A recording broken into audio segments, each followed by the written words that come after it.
What do you see when you look at this mural that hangs suspended over the sanctuary of this place? It's presided over our gatherings in this chapel for getting on to 50 years now. Back in around 1963, 64, it was first painted. What do you see when you look at it? What catches your eye on any given day? Some have described it to me as Catholic Rorschach. That is to say that they see something of themselves up there. And if they happen to gather on any given Sunday morning, perhaps down and out, discouraged, having lost or said another goodbye, that there's something up there that catches their eye different on those days than on those days when they come here grateful and joyful. It is the signature piece of this community. It has been there, as I said, almost 50 years. It's been there over weddings. It's been there over gatherings, sometimes when there has been death, especially death on campus. And it's been there Sunday after Sunday when we come here to begin a new week together. It has indeed presided over this place, and it has an impact. Whether you know it or not, like all good art, sometimes controversial, and like all good art, almost unconscious. It works on us deeper than we know and begins to define what it means to come together. As part of our celebration of this new and expanded chapel this year, we've invited Ed Bocha to speak to us briefly about what is here for us when we come together like this. What was he about when he painted it? Ed's celebrating his 86th birthday this coming month, and so we're especially grateful and privileged to have him address us about this creative signature piece that some have described as the richest thing at the CSC. Ed, would you please come up and tell us of your work?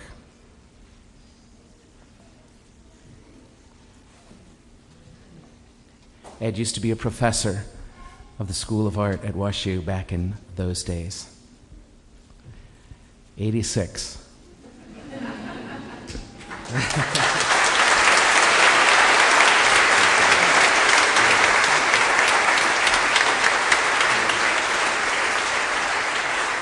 Why don't you leave that up just for a second, Troy? Okay. How are you?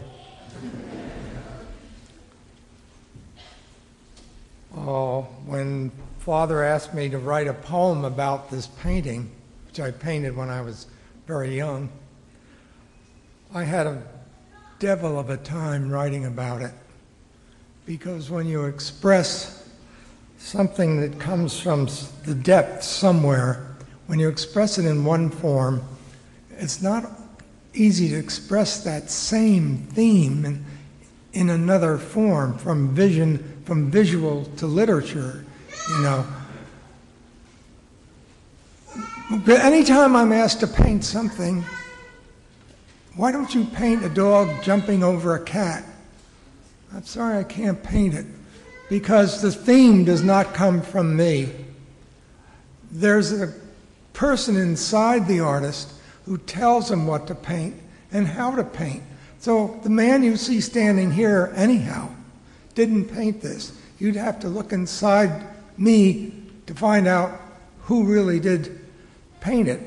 Well, I got to the villanelle form in poetry. The villanelle is a traditional French form. And I thought, well, if I use a conventional form, I might be able to then write poetry about it. So if you know the villanelle by Dylan Thomas, where he says, "Do not go gentle into that good night. Rage, rage against the dying of the light." I'm sure a lot of you are familiar with that because it became the best villanelle in the Western world. I wrote, "I wave my hands," and this poem is about how I behave and how I feel while I paint. It's called I Wave My Hands.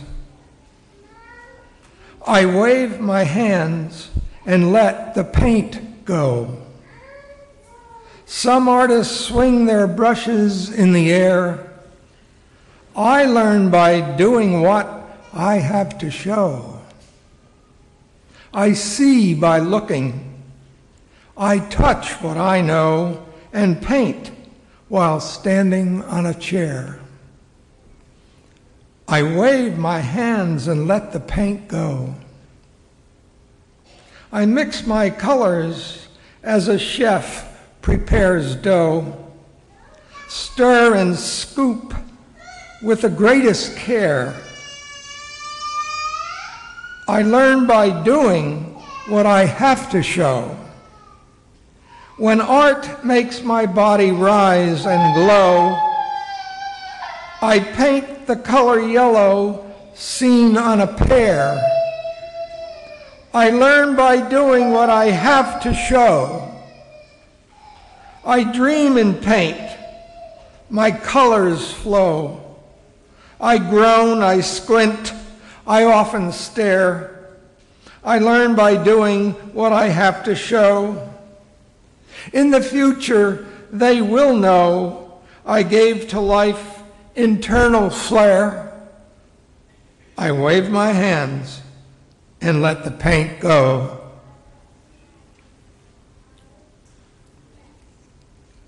And now I must talk about the mural. In the end, it was easy to write this poem. This is the tough part now. I've got this little pointer. Well, we all know it's in 3 basic themes. It could almost be a triptych. Oh, I have to be talking into this, don't I? Oh, thanks. This left side. See, we could draw a line down here, and we have one theme, which is Mary.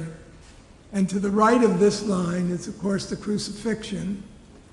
And then down here, the third major theme is the peacock. Now, I stole from history these symbols. They're not mine. They've been in the church for generations. Mary is symbolized usually by a tulip, a seed form. And so this is what I did here. Where is this thing? There it is. The seed or pod and the flame. This is Mary and the virgin birth. The flame, of course, is fire, energy, and wisdom. I have it over what I was hoping to render something which looked like the globe. But as somebody just pointed out to me this morning, this circle way down here looks as if we're looking right through to deep space. And if that's the case, I made a mistake.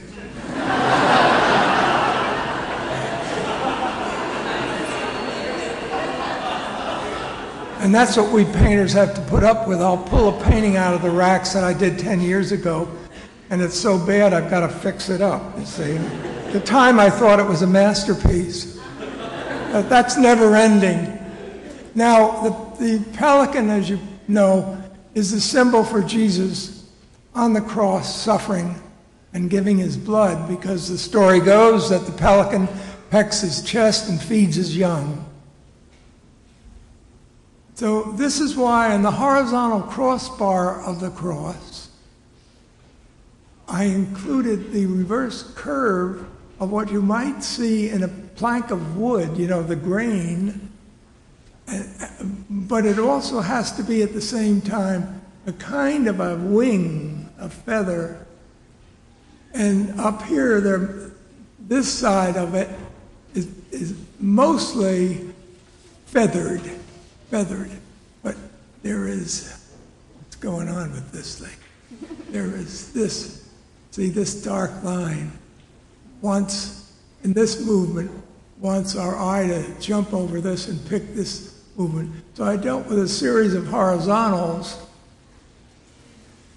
And the pelican, you probably can't read him, but this is his long, thin head, and he's pecking himself, but the blood is white. And that's because the aesthetic, or the guy inside me, demanded white and not red.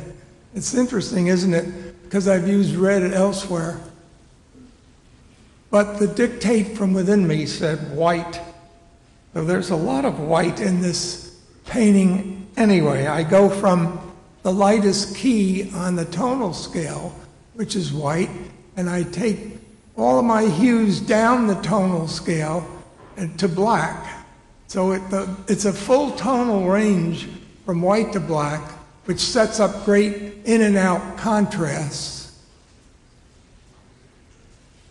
The moon, Mary, the sun, Jesus. I worked up there and stopped because the scaffold was shaking.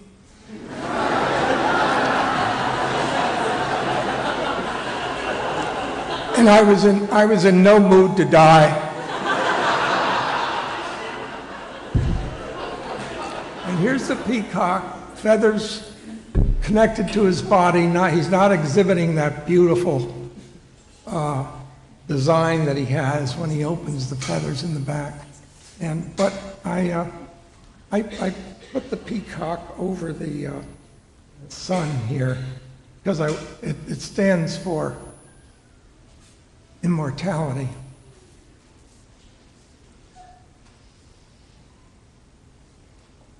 What else should I say? All these movements and shapes and breakdowns and changes of coloration that you see outside the outlines of the major models. By the way, this is one of the angels attending, and this is the wing of another angel attending. This is the Easter candle. The rest is abstract, really. I mean, I can't tell you what an area like this is, except it's a visual, aesthetic extension of what's going on in the main theme. So all this stuff outside of the outlines, between the outline of this image and the outline of this image, all this down here is all make-believe to help your eye connect one major subject to another. That's a connection line, that's a connection line, that's to get your eye to go up there, that's to get your eye to go up there, that's to get your eye to go up to this, and it goes and goes. If you look at it that way, you'll find it's full of line of continuation, because you can see a detail like, if I can get it, this, and this curve. You see how the curve stops and picks up this line of the headdress, you might say, of the peacock as a complete invention. And you notice it points down to the head of the peacock.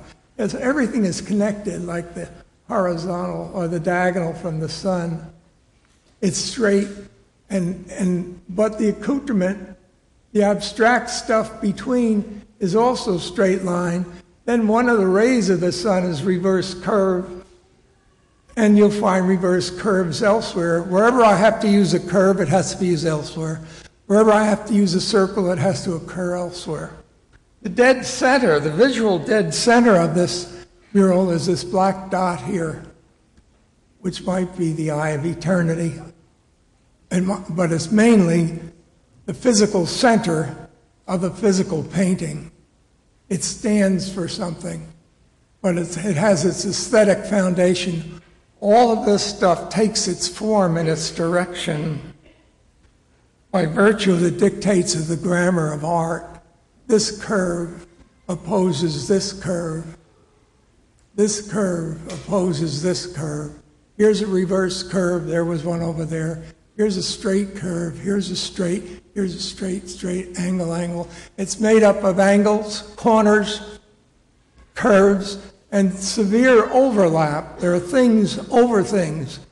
This is not a painting that's put into play using one point Leonardo da Vinci space. It's all on the surface of the canvas.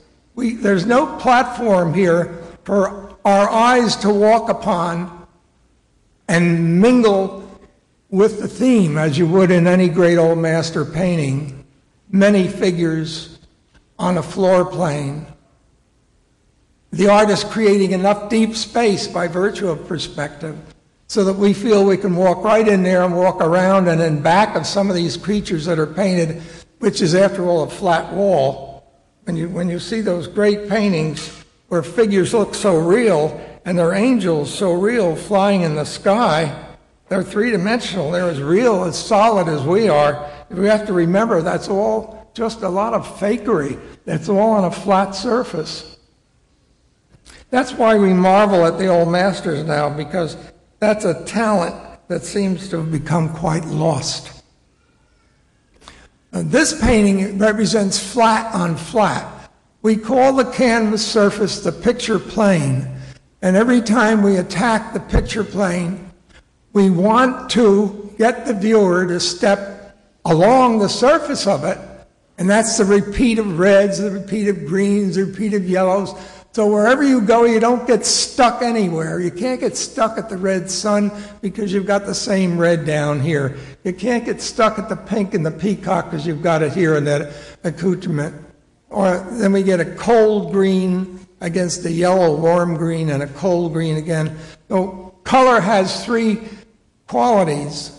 It has light and dark, and we talked about that before. There are light colors and dark colors.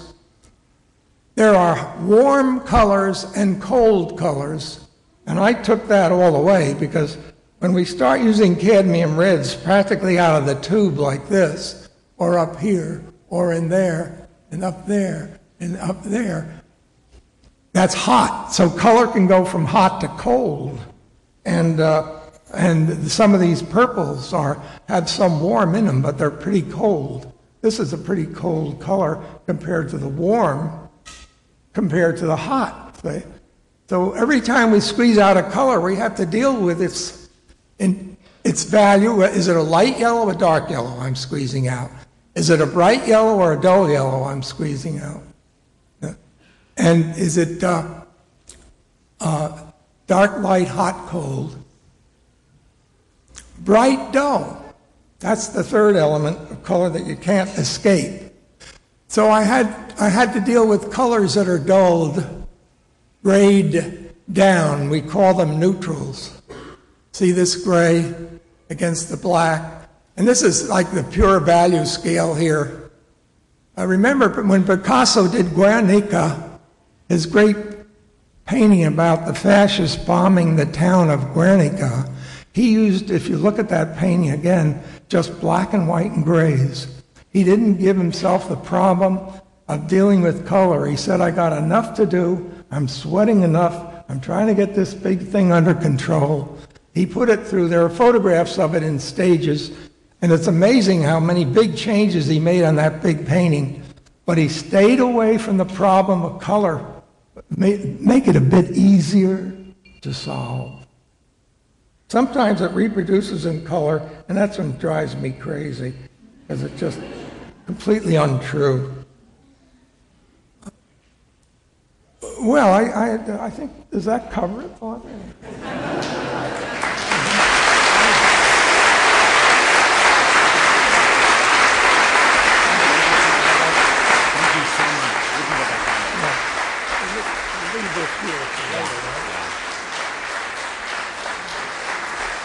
Thank you, Ed.